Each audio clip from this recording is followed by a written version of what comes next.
স্ক্রিনে দেওয়া ছবিটা দেখেই বুঝতে পারছেন যে আজকে আমি কী রান্না করেছি। তো এই পচা গরমে আমি আজকে রান্না করেছি বাটা মাছের হালকা পাতলা ঝোল মিক্সড সবজি দিয়ে। তো চলুন দেখে নিই কীভাবে আমি এটা বানিয়েছি। আসসালামু আলাইকুম বন্ধুরা, সবাই কেমন আছেন? আমিও খুব ভালো আছি। ব্লগিং উইথ মেহরোজে একবার সকলকে আমি স্বাগত জানাই। তো সকালবেলায় উঠেই আমি চা বসিয়ে দিয়েছি, আর এদিকে আমি মেহরোজের জন্য দুধ রেডি করছি, কেন ওর খিদে পেয়ে গেছে, ও খাবে বলে খুব কাঁদছে।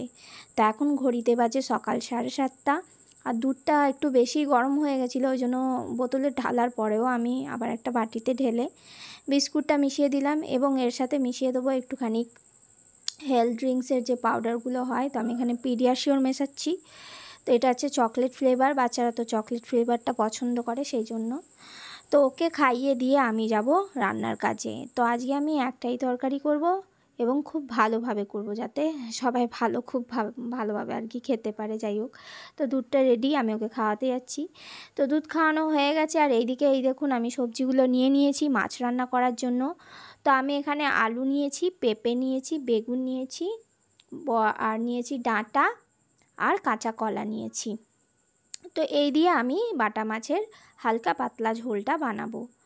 তো আলুগুলোকেও বেছে নিয়েছি, আর আমি এদিকে পেঁপেটাও কেটে নিচ্ছি। পেঁপেটা একটু বড়ই আছে, মানে খুব বড়ও না ছোটও না, কিন্তু হাফ নিলেই আমাদের হয়ে যাবে, সেই জন্য আমি হাফ নিচ্ছি। যেহেতু মাছের তরকারি তো রাত্রে কেউ খেতে পছন্দ করে না, তো সেই জন্য একবেলার মতোই আমি করব রান্নাটা।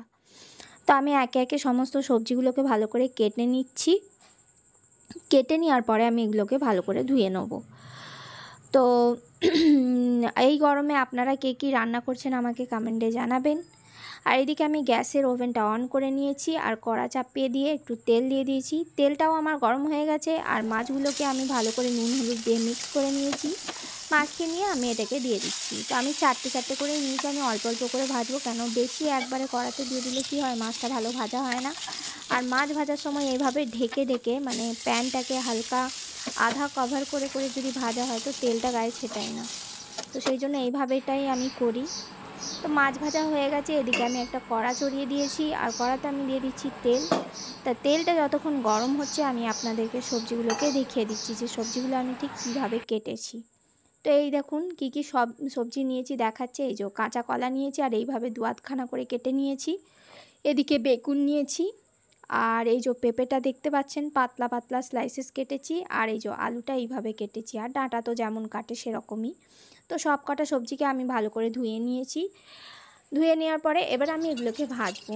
তো তেলটা আমার গরম হয়ে গেছে, এবার আমি কলাগুলো দিয়ে দিচ্ছি, আলু দিয়ে দিচ্ছি, আর পেঁপে। কলা আলু পেঁপেটা তিনটে একসঙ্গে ভেজে নেবো, আর বেগুনটা আমি লাস্টে ভাজবো, কেন বেগুনটা তো বেশি সময় লাগবে না, আর ডাঁটা ভাজার কোনো প্রয়োজন নেই। তো এই যে ভাজা হয়ে গেছে, এটাকে আমি তুলে নিচ্ছি, হালকাই ভাজবো। তুলে নেওয়ার পরে এবার আমি বেগুনটাও হালকা ভেজে নেবো হালকা। তো আর বেগুনটা আমি রান্না করব লাস্টে দেবো, কেন বেগুন তো সিদ্ধ হতে বেশি সময় লাগে না, আলুটাই সিদ্ধ হতে একটু সময়টা যা লাগে, আর পেঁপেটা। তো এই দেখুন আমি তুলে নিয়েছি। এবার এই তেলের মধ্যেই আমি 5 ফোড়ন দিয়ে দিলাম, আর দিয়ে দিলাম পেঁয়াজ কুচি আর কাঁচা লঙ্কা। আপনি চাইলে পেঁয়াজকে বেটেও দিতে পারেন, কিংবা পেঁয়াজ ছাড়াও করতে পারেন। আর এখানে দিয়ে দিয়েছি আমি আদা জিরে বাটা। আদা জিরে বাটা করেছি, এখানে আমি রসুন দিইনি। আর দিলাম হলুদ গুঁড়ো, নুন, ধনে গুঁড়ো, লঙ্কা গুঁড়ো তো দেবো না, আর টমেটো দিয়ে ভালো করে কষিয়ে নিচ্ছি মশলাটা কষানো হয়ে গেলে আমি ভেজে রাখা সবজিগুলো দিয়ে দিচ্ছি, আর দিয়ে দেবো ডাঁটাটা, শুধু বেগুন বাদে, বেগুনটা আমি পরে দেবো। তো ভালো করে নাড়িয়ে চাড়িয়ে নিয়ে আমি একটু জল দিয়ে দেবো পরিমাণ মতো সিদ্ধ হওয়ার জন্য। তো এই যে ঝোল দিয়ে দিলাম আমি, পরে লাগলে আরও দেবো। তারপরে এই যে বেগুনটাও দিয়ে দিচ্ছি। এবার ফুটে গেছে, এবার দিয়ে দিচ্ছি ভেজে রাখা মাছগুলোকে। ফুটে গেলে এবার ধনে পাতা দিয়ে আরেকবার ভালো করে ফুটিয়ে নেব। এই দেখুন কীরকম টকবক করে ফুটছে, আর আমার তরকারি একদম রেডি হয়ে গেছে। তো আজকে আমার এই রেসিপিটা কেমন লাগলো কমেন্ট করে জানাবেন। আবার আমি চলে আসবো নতুন রেসিপি নিয়ে।